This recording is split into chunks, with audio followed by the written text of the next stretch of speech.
I have seen some communities that have gotten some very large grants that many people on the outside sit back and think, whoa, how did that happen?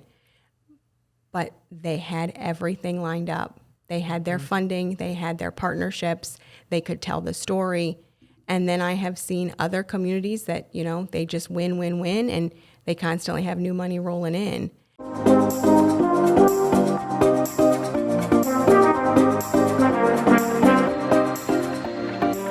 The Small Nation podcast is brought to you by CoverLink Insurance, where people are more important than policies. Unpack lessons from entrepreneurs, break down development strategies, and dive deep into small town success. This is the Small Nation podcast.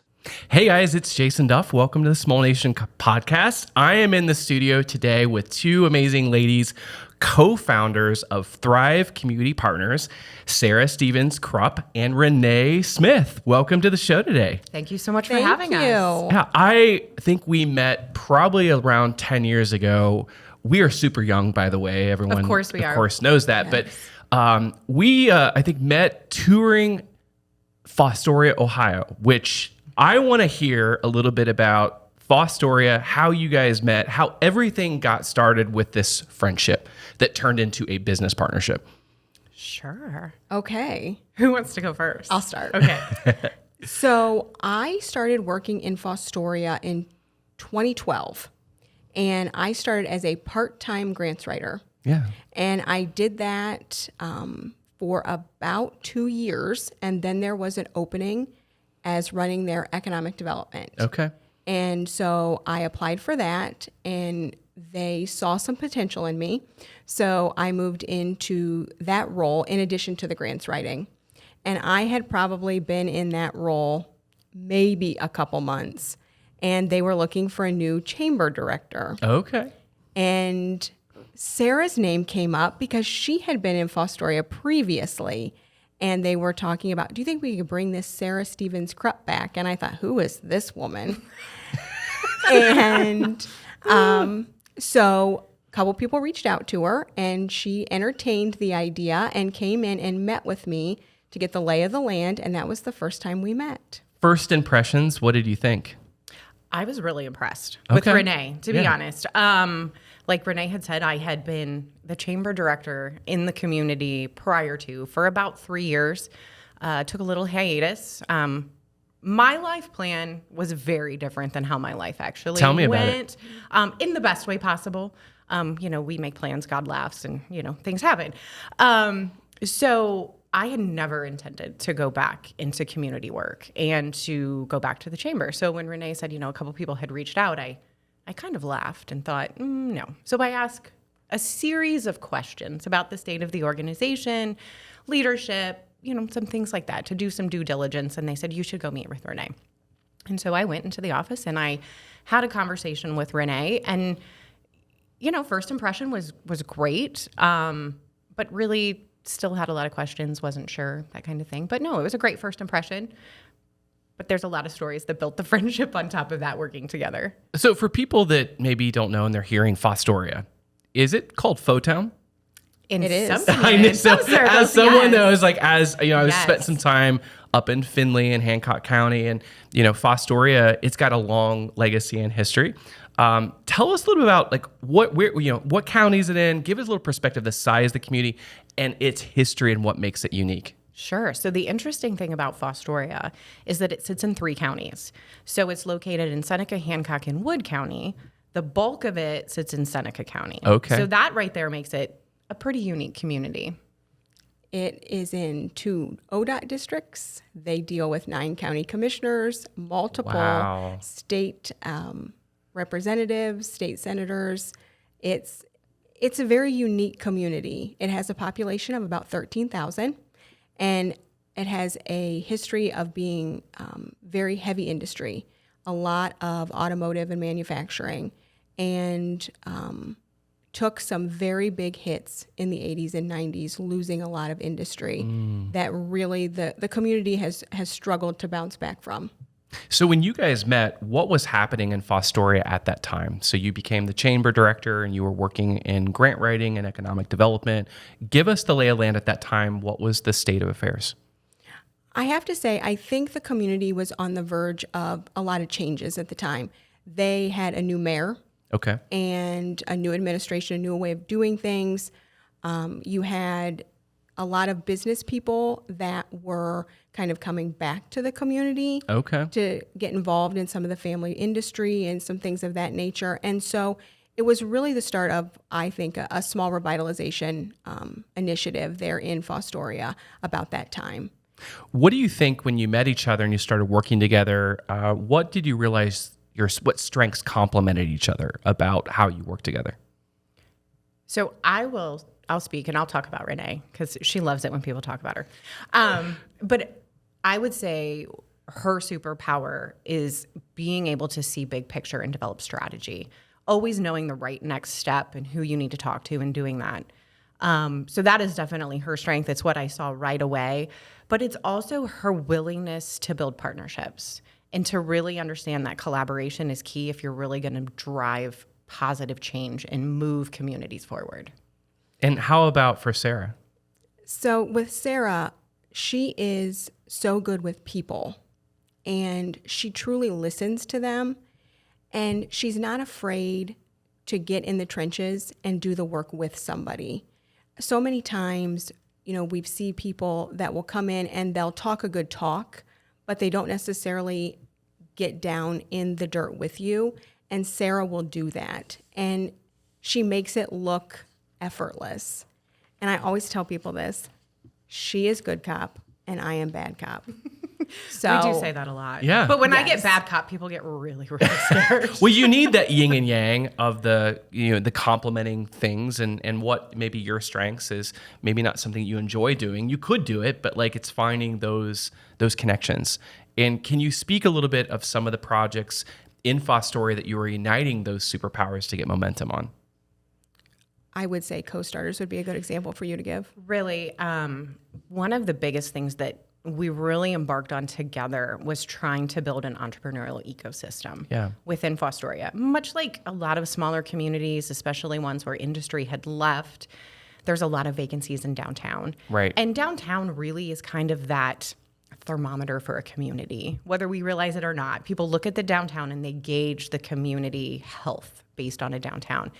And ours had a lot of vacancy. We're not going to sit here and talk to you and pretend like there wasn't an internal community and external community image problem.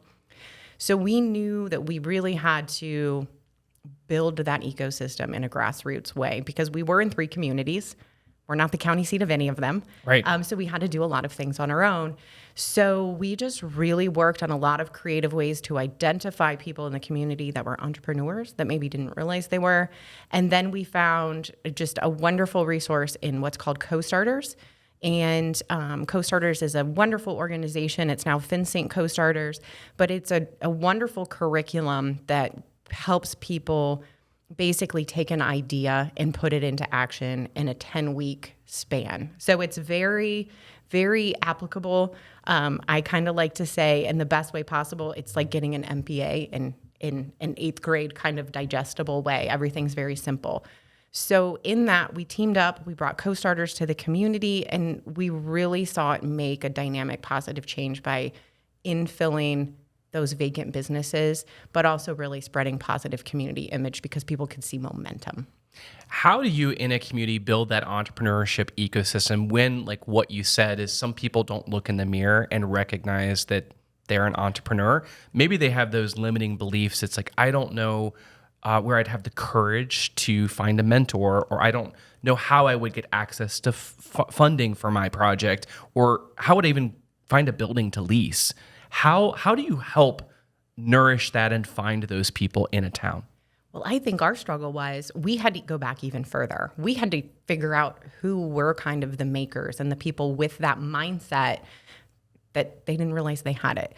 So we pretty much stalked the farmers market. We worked the farmers market because what's interesting is while not all of the people and the vendors at your farmers market are the people that you're going to put into a brick and mortar, it's such a well-connected network of people. So we really did that. Then we started formulating events in the community where we were tactfully trying to check a couple different boxes. And so we would host events and bring people in. And then a lot of it was having those conversations, helping them understand that you are an entrepreneur. You do have the mindset. And, oh, hey, we have co-starters coming. You should come take co-starters. And Renee and I both were firm believers that we both co-facilitated every single co-starters cohort that we ran because we knew it was that valuable. And then it was just continuing planting those seeds. And with co-starters, there's 10 sessions. 8 of those 10 sessions, we bring in guest speakers. Okay. So they are fellow entrepreneurs that can serve as mentors. There's an attorney and an accountant that we bring in. And so we're constantly building their network and then plugging them into the previous alumni of co-starters. So that helps answer some of those questions that you were talking about. We build a community. So you're actually building capacity with those advisors, coaches, people that have actually done it. Yes. And that then, those relationships and bonds when they form, I think when I look back in my life, it were those early mentors that maybe pushed me out of my comfort zone. And sometimes the limiting belief that I had is that they would be offended if I tried to call them or ask them for things. So it's just the courage to ask for help. When in the flip side, all they wanted to do was pour into me and see me be successful. And now looking back and thinking of my younger version of myself and what I coach young people today is, don't be afraid to reach out, ask for help, ask for advice, take someone out to lunch, all those kind of things, because you'll probably find that those resources and those capacities exist in your community. You just have the courage to do it. Correct. And the other thing we found is once we got through that first cohort, which was pretty large, and they saw themselves as entrepreneurs, then they were going out and identifying who they thought were entrepreneurs. Okay. Mm-hmm. And so they were talking about, hey, I learned this. I think it would be valuable for you to do this. And so it just organically grew because I think once people see it in themselves, it makes it easier for them to see it in others. Great. And as you were getting momentum on that, you're finding some business concepts that are ready to incubate and grow out into storefronts. You're building capacity with more entrepreneurs, and people are probably starting to notice and see changes in Fostoria. What were some of those early business types, examples of momentum and movement and projects that were happening there? So I guess I should preface this with, we kind of did 2 things simultaneously. We launched the co-starters, but then we did a launch business competition to help launch some of these small businesses. And so some of the initial ones we had Beyond Laser Creations with Jenna Stearns. We had a candy store. We had, at the same time, they weren't a winner of the competition, but a coffee shop opened downtown. Okay. So you started to see 2 or 3 new businesses pop up each year, and then suddenly you see people investing in the buildings, and it's momentum building, and it's kind of like capital stacking, just in a little different way. But you see an investment of this size, and then the next one's a little bigger, and the next one's a little bigger. At what point, as you were accomplishing and working together and seeing this transformation that was happening in Fostoria, at what point did you realize that these challenges that you were solving there were challenges that other communities in Ohio were facing? I think it became very visible as you travel throughout the state. You see it. You see those visible things. But we were also having communities come to us and asking questions. How did you build this entrepreneurial pipeline? How did you launch this business competition? How did this all come together? So we started to see that and realize it was fairly universal.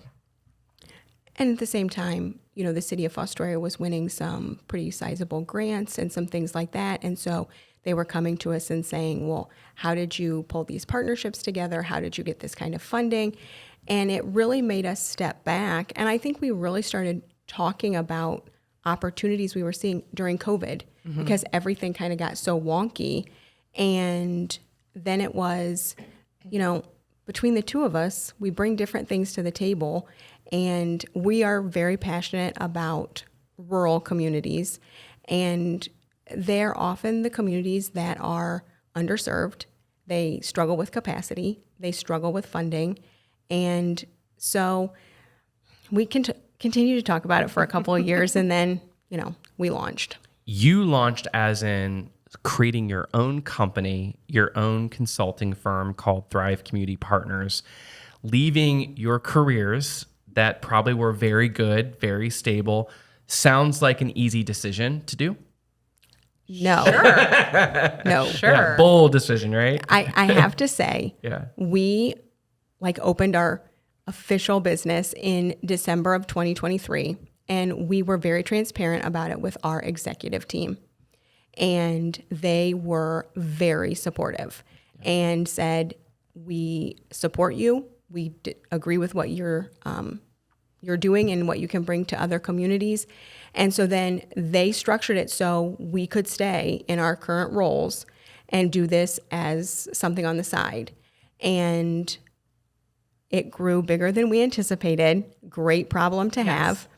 And so last year we went to them and said, we have to make a decision.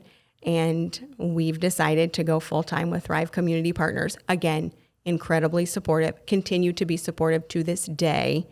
And so, yes, January 1 of this year, this is our full-time. Yeah. Congratulations. Thank you. And it's been exciting to get to know you better, work with you on projects, see, how you started in Fostoria and have accomplished some great things there. But now you're branching out all around the state and even outside of state doing that meaningful work, which kind of brings me to the next area of the segment today is like, why do some communities thrive?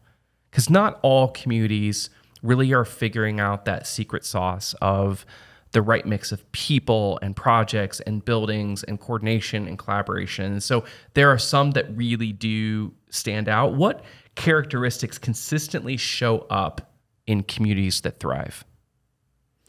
I think one of the things is recognizing the fact that you don't always have all the answers internally.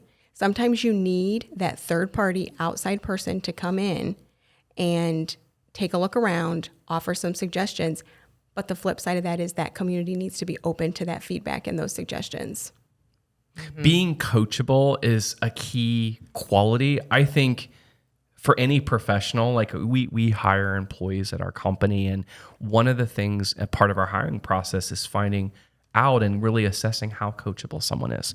Are they willing to learn and innovate and create, and can they absorb lessons and knowledge? I think the same is true of communities. I agree. I would also say that development is a slow process. And I think there are a lot of communities that they struggle with that. Something, we're going to move forward with this, we're going to do this, and they expect, in 3 to 6 months it's in place. No. It usually doesn't happen. Things worth doing are hard. Yes, they It's are. just take that time. they take And they time. take time. And Yes. planning and organization. And sometimes, do you ever feel it is like 2 steps forward, 1 step back? Sometimes. Sometimes. But that learning, and this is the thing I think about bringing outside people in that have experience and knowledge and wisdom, you can either learn by going through things on your own, or you can lock arms with someone and do it together. And I don't know about you, but I have made a lot of mistakes in my life, both in my businesses, in my professional career. And I really try to share as honestly and transparently of like, this is what I went through. Yep. You can learn from this. And I probably would avoid doing what I did here. But these things I learned, and I got all this good out of that learning experience that I can benefit, or you're going to take the benefit from that experience going forward.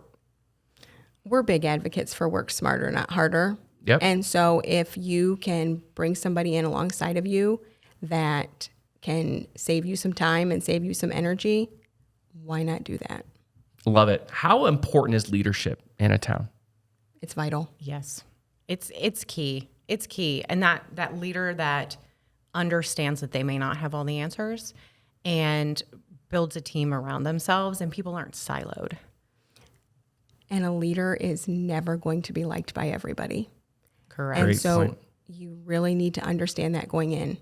And the buck always stops with somebody. And you have to own the good and the bad.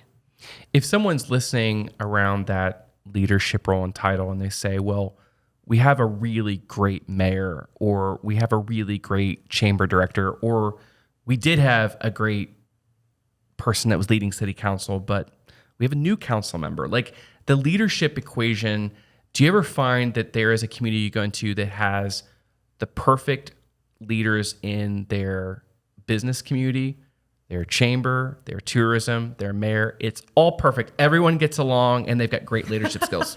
Have you seen that? Because I've not seen that. Well, and I think so many communities wait because they're hoping they're going to say, we've got to get everyone on the same team. Someday it's going to come together. Someday we're going to get that feeling. Well, if you follow the feeling, you're never going to have the courage to take the next step. You have to just continually try to make progress, whether it might be small. You just have to continue to drive because no one's perfect. That's right. Well, and the other component of this is the sustainability factor. If you have a great mayor and you know this is their last time running, okay, who are you tapping to come alongside in those last couple of years to help groom and help train? The same thing if your chamber director is leaving. This succession planning is so critical, whether it's in government, business, nonprofit, and I think sometimes it's overlooked. And so then we are reactive instead of proactive. I like that. Does size matter? No. Which I know we, and I say we, like the word small is in my company's name. And knowing that Fostoria probably is deemed just similar to Bellefontaine. A lot of communities work. It's a small town, small community, but some people may be listening and say, well, my village is only 300 people. Can you help me? Yes. Yeah. And I think that's going to be, as we dive into some of those examples in the show, I'd like to really kind of unpack ways that you guys can plug in and are plugging in to help those villages and those communities go. So you're going to want to listen to hear some of those ideas later in the segment, but you're kind of moving into this, like recapping what we heard, like being that a community that's willing to adapt, listen to that coaching, providing and thinking about long-term thinking. I know the other thing that I heard you mention, I've seen you do in Fostoria are these public-private partnerships. They're critical. They're critical. And so finding those examples within your investors and business community, and then also with city council, village council, all the chamber. Well, and you're building it out, because what is a great public-private partnership today, if there's a change in leadership, it may not be as strong next year at this time. So what other partnerships have you already cultivated? And there are things that nonprofits can do that government cannot, and vice versa. And so to have those in good working order, it's vital. Have you ever walked into community where within an hour you had a really good sense that it's really moving forward and there's momentum, or it's standing still? Yes. Mm-hmm. What are those qualities for the communities that you see that are moving forward? I would say one is enthusiasm. That community pride, you cannot replicate that. No. It It's is a either feeling. there or it is not there. Mm-hmm. If you don't believe in your community, then how can you bring somebody else in and expect them to? Yeah. How do we, for people listening, if they're saying, I have community pride, I want more people in my community, or maybe we used to have community pride, how do we build it? What are any strategies or techniques that you've seen help build that community pride? I think it's engaging groups within the community. Just kind of an example. I mean, we touched on it earlier in the show when we talked about, Fostoria as an example and having a community image problem. And it wasn't just an external view, it was also internal. And so we just found there were a couple groups that really had a heart for service in the community and were willing to get involved. But full disclosure, it was the Garden Club. Okay. It was the Fostoria Garden Club. So when you looked at the demographic of the Garden Club, there were a lot of older retired ladies, wonderful, did a ton of work in the community, but talked to everyone. And so we found that really just engaging with them and helping them to understand what was happening in the community and sharing the good news with that group and a couple other key people, it was very interesting how we turned what were some of maybe the most negative people. This is not the Garden Club, but some of the most negative people that they were interacting with into some of the biggest community cheerleaders. So I think some of it, I think there's a multifaceted approach to that, but some of it's just very simple communication and sharing the good with people that are very active and engaged in the community and will be your biggest cheerleader because they know. Most of us don't think about insurance until we have to, but protecting your home, family, and everything you've worked for, it matters. CoverLink makes it easy by comparing options and guiding you every step of the way. Visit coverlink.com today. One thing I hear a lot is from community leaders is we have good ideas. We just don't have enough people, time, or resources. And capacity is like, what is that solution to solve those capacity issues in towns and communities? It's bringing outside people in. To bring somebody in to help you with a specific project is going to be probably less expensive than hiring a full-time person that once that project's complete, what do you do with that person? Capacity is the number one issue we hear across the board because, frankly, you're being pulled in a million different directions. And a lot of communities, they have limited finances. Yes. And so what can you do to move the needle forward on a project? Who can you bring in to help with that initiative? And then go from there. But I think so many times people think, well, if we're going to do this, we're going to have to hire somebody new. Not necessarily. You don't have to hire somebody new that you have to keep long term. And so we consider ourselves at Thrive capacity builders. We're not interested in being the face of anything. We want to be that back end support that helps you move from point A to point B and get some things done. And then you build on that. Well, the key is that what I know of you is you're really big about implementation. Yes. We can do the research, we can develop the plan, we can get the ideas, get people around the table, but we need to delegate and we need to implement. Why is that important to you? Because a plan is great, ideas are great, but if they sit on the shelf, nothing is happening. Yes. Its implementation is where it really comes into play, and that's where you build that momentum, and that's where you change communities. And for us too, it's working alongside the leadership, whether your community's 300 people or 30,000 people, because we're not going to be there forever. So how can we work alongside of you on that implementation? So when the next project comes up, you have all the tools to do it yourself. It's an empowerment component as well, not just implementation. Is there any quick win idea example of that in real life that you have seen work? I would say I'm going to look at this from a funding standpoint. We talk to a lot of different communities that talk about their infrastructure needs. I understand infrastructure is big when we're talking water lines, sewer lines, things like I understand. If you're going to try and identify funding for infrastructure, those are big ticket items. You're looking at state and federal funding. If your first attempt as a community at a grant on your own is a federal grant, you are setting yourself up for failure. You're out of business before you even started. So what is something smaller? Is there a mural project, a small park project that you can get something from maybe your local community foundation? It's a win for you.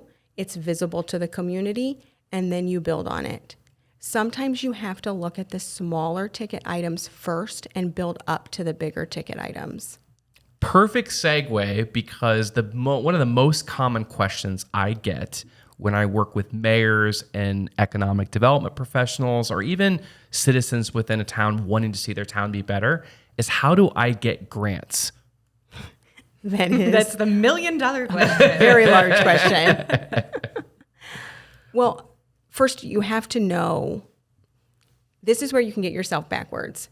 If you see a funding opportunity and think, oh, we need to identify a project for that. Don't do that. No. Don't do that. Don't do Okay. that. No.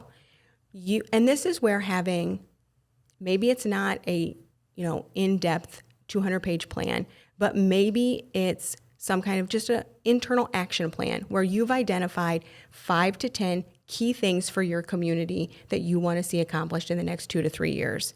And then you find the funding for those projects, the ones that you already have maybe some design work for, or the ones that you already have partnerships that will help with implementation.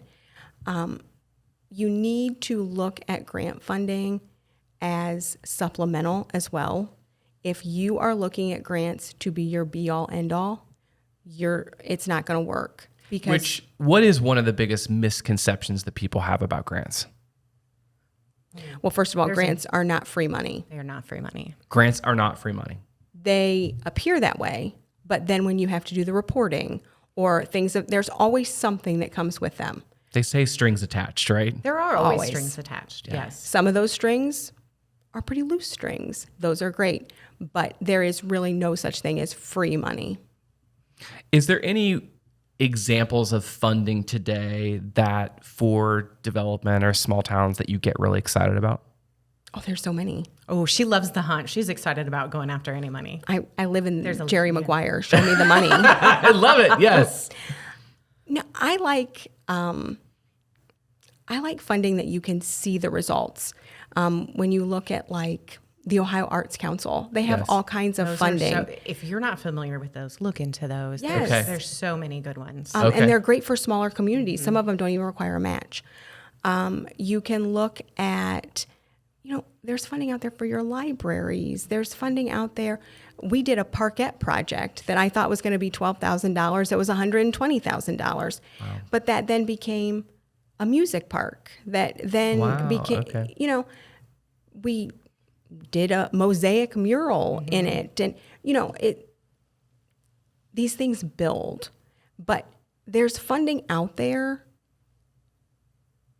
but you have to be strategic about how you go about getting it. So I love that you mentioned the Ohio Arts Council. Are there any other funding opportunities that you think a lot of communities are overlooking? I'm surprised at how many communities don't look at state capital funding, which comes around every 2 years. And the other one that I think is federal direct spending. I mean, we all have our representatives in Washington, D.C., and if you've got a sizable project, especially some of those big infrastructure projects, and they don't have to be done immediately, be talking to your elected officials. Great suggestion. What projects tend to attract funding? Catalytic projects. Yes, the word catalytic catalytic is the buzzword. Okay. With partnerships and with built-in sustainability. What is going to happen when the funding ends? How do you demonstrate that you can continue the program or whatever it is that grant is funding? And what I would say is data is critical. If you have a need in your community, you need to be able to quantify that need, whether it be numbers, stories, facts, whatever that is, you need to be able to quantify why that need exists. What do you think in the whole grant making process that helps an application stand out? First of all, don't lie. Okay, the good answer. No, it's a good answer. I mean, it's just a good general rule. Maybe. Across the board. It's a life lesson, really. Yeah. But sometimes we get in it and we think, well, if I say I can serve X number of people with this program, it's going to look much better than the number that I can really do. And I'll just go back later and say I didn't quite meet that metric. That's going to hurt you moving forward. Just be realistic. And again, have the data to back it up. A lot of funding does require some match components. And so, what is your match capabilities?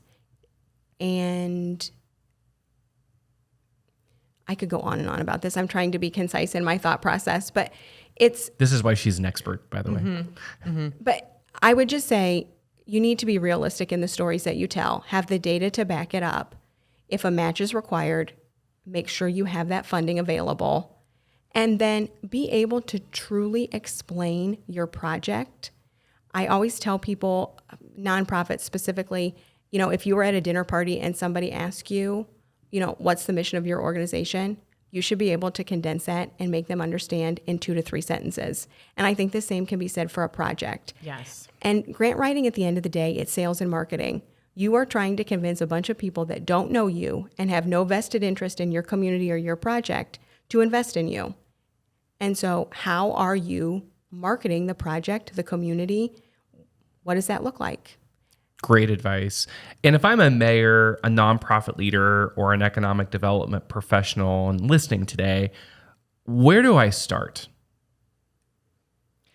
I think it goes back to what Renee already said. It's identifying what your priorities are and what those projects are, and then getting yourself ready. And by ready, we mean getting the project cost, having the drawings or know what the cost of those drawings is going to be, have all of your documents in a row. I think that's one of the key pieces that we see oftentimes when we have conversations. A grant is identified, but there's money, but we don't know what the project is. So that's just a reiteration of what we said earlier. I think that's huge. So do successful communities attract grants, or do grants create successful communities? I asked the good trick question here. I think it can be both ways. Yeah. Okay. I really do. Because I have seen some communities that have gotten some very large grants that many people on the outside sit back and think, whoa, how did that happen? But they had everything lined up. They had their funding, they had their partnerships, they could tell the story. And then I have seen other communities that, they just win, and they constantly have new money rolling in. But it's all about being prepared and the implementation. Well, let's just take a segue to talk about some of those stories and examples of projects that you're most proud of, where you've united your superpowers.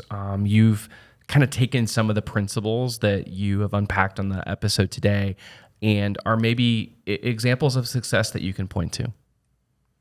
So one of the projects I am most proud of is also one of the projects that I never thought would get off the ground. Okay. So So when we were working in Fostoria, we launched something called the Fostoria Learning Center.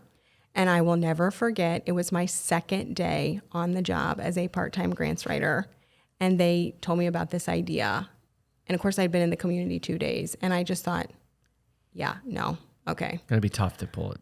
And it floundered for a while, but we ended up pulling it off, and we took an old Kroger grocery store and turned it into a workforce training facility.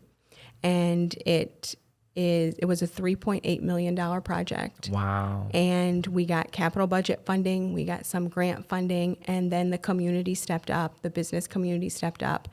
And I know we last year served over 3,000 people through that facility. And we have a medical lab, a welding lab. We thought it would serve the Fostoria community, and it was serving like a 5-county radius. There were about 40 plus businesses that were utilizing it. And it was one of my proudest projects. I've been there. I've seen it. That's when we met. Kind of, I think it was just opening and right off the ground. And it is, if you've not been to Fostoria, definitely this is a state level catalytic project that has had a big legacy, making a positive impact in the community. And as you're now working and building your client list, are there any client examples that kind of stand out? We recently did as a team the rose, bud, thorn exercise. So the rose is something, just like you mentioned, this successful project that was cultivated and is perfect. It's doing its job. The bud is something that you've worked on for some time and you're developing. And the thorn is that continuing challenge that we still got more work to do. But I'm curious, with these new client relationships, are there any buds that you're really excited to be helping, working with a community to advance into a success story in the future? Yes. I think that's part of the really exciting thing about what we're currently doing is we're in a number of different communities and a number of different capacities. So I think that there are a lot of stories where it's in that bud stage. Yep. One of our longest clients that we did start working with back in 2022, partway through the year, still a client, started with one client in a community. We now have multiple others within that community, but it's really working with that private-public partnership to help drive their change. They have great vision, they have great ideas, but they lack capacity.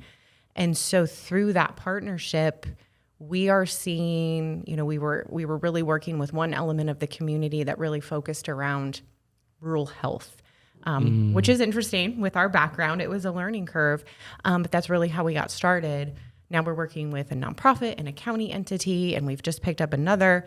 But it's really spun into helping them leverage both local, state, and federal dollars to drive community change in a community that was really decimated by a shift in economy. So it's pivoted to downtown revitalization, and it's that one I think is the most rewarding, because we can really see the impact that is possible there. Well, recently I referred someone to you that in the Indian Lake community, which is nearby, there 2 years ago had an EF3 tornado that came through and devastated the village of Lakeview. They lost their village office. It also took large parts of the Indian Lake community that depends on the tourism economy, and many of those buildings and structures were destroyed. And I have met and interacted with a number of business owners that have big dreams and ideas of like wanting to see more restaurants, wanting to see co-working, wanting to see more space for businesses to pop up, a farmer's market. You mentioned that earlier in the segment. Could those spaces then turn from a temporary market into a permanent business? And just to give a testimonial for people that are listening, not only did I give you a quick call and lay the land of the challenges that the Indian Lake region was doing, I introduced you to a business owner that had a conversation with me of like, hey, I am short some capital and financing to get this project done. And the million-dollar question we mentioned earlier is like, how do I get a grant? And I just want to share that you took the time, you did a strategy session, dived in with this client, and immediately I got a call and thank you. It was like, thank you for this introduction. We have more homework to do, but instead of me saying no, that I can't proceed with this project, no is I've got some homework, but I've got a path. And I think that's the thing about Thrive Community Partners that I really love, and you're solving and doing such meaningful work in towns throughout Ohio. I think people listening to this episode, you've been able to unpack some of those examples and some of those stories. So what I want to pivot now is moving, let's look towards the future. What are you most excited about, and what are you kind of seeing in trends around Ohio right now? So Sarah said it earlier, and you as well. Implementation is big for us because we want to see the impact. We want our clients to see the ROI on their investment in working with us. And we're seeing more and more communities that are taking a look at, what are our top priorities? What should we be focusing our energy on? And I love that. And it's pulling the different groups into a room together and having that conversation. A lot of communities, you could have 6 different groups or 6 different organizations going in 6 different directions.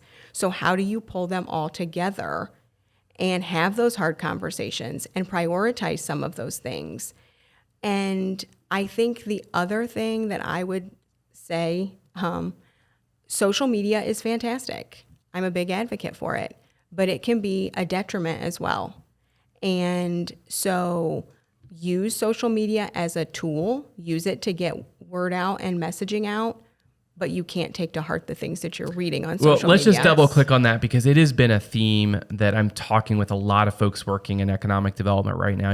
Economic developers historically have been the biggest cheerleaders and champions for communities, but it is certainly a trying time when new developments, housing developments, wind farms, solar farms, data centers, you name, there is a lot of friction points out there because we're going through a lot of massive change.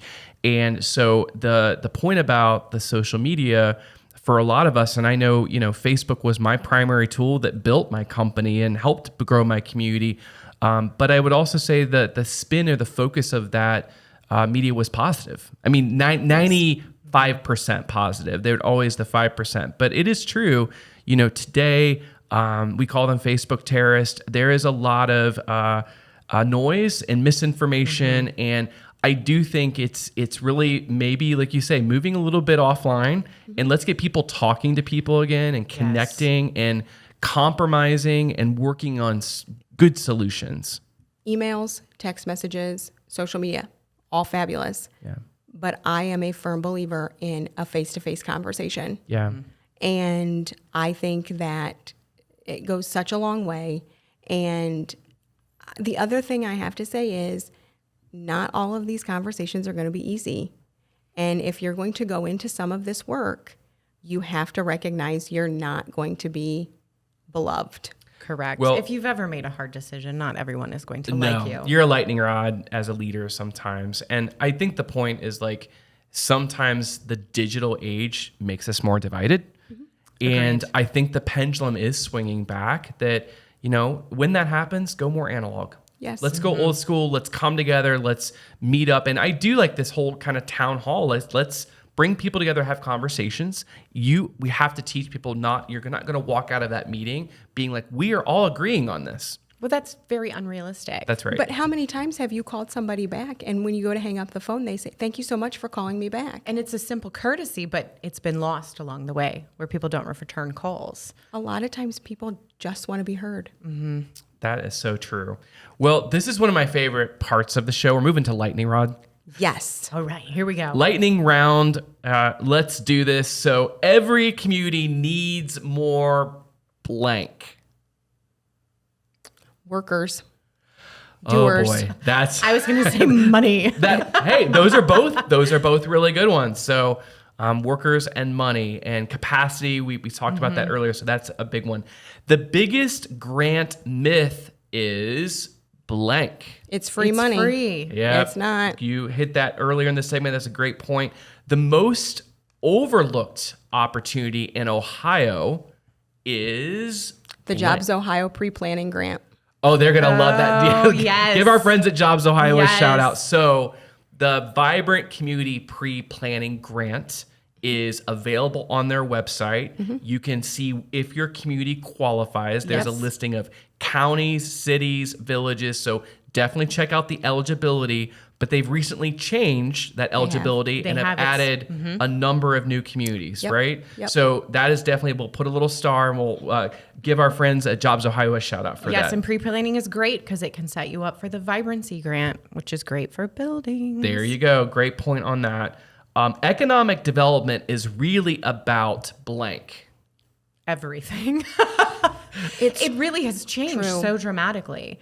It's not what it once was. It's community development. It's housing. It's workforce.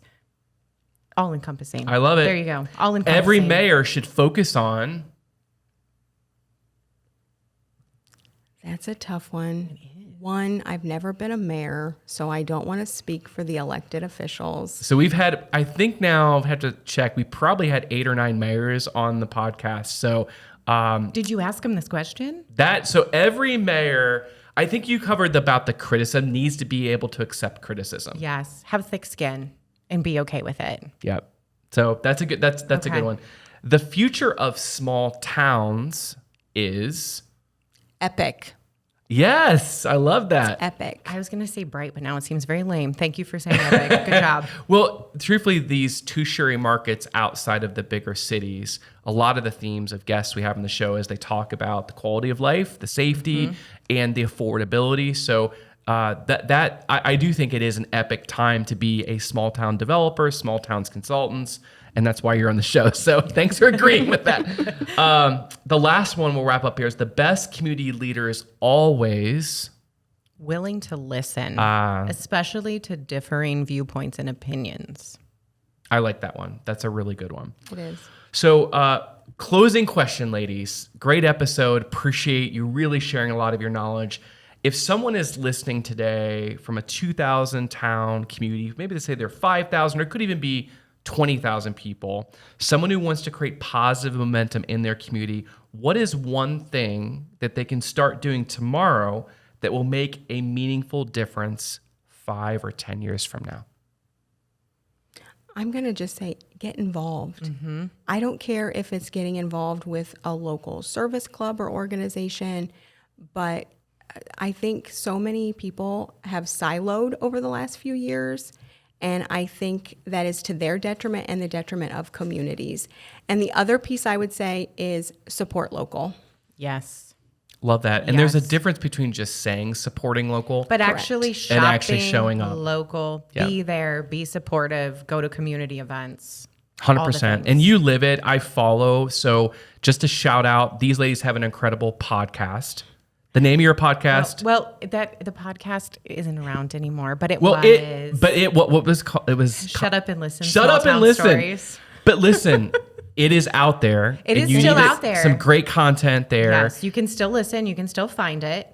There is another podcast coming from Thrive. Ooh. Yes, very a different speed. So we'll just please tell me, will I get a chance to be a guest? Do I have to apply? Well, it's a short form, but we're going to do probably a couple long forms. Okay, let's do it. And you will be on the list. Thank you. If you're willing, we will take it. And I just want you to know our lightning round questions are very different. Yeah, they're probably going to be off topic. Okay, good. That'll be good. Bring them on. Yeah. Yes. I'm excited. Well, Sarah, Renee, guys, thanks for joining on the show today. A few themes just to kind of highlight, like in today's lessons, it's not just about thriving communities that have more money, larger staffs, or like perfect circumstances. And I think that's the thing. You kept reminding me, it's never going to be perfect. It is progress, not perfection. And like you keep making those changes and those dials. What I learned today is like you invest in leadership, you build partnerships, you support entrepreneurs, you create capacity.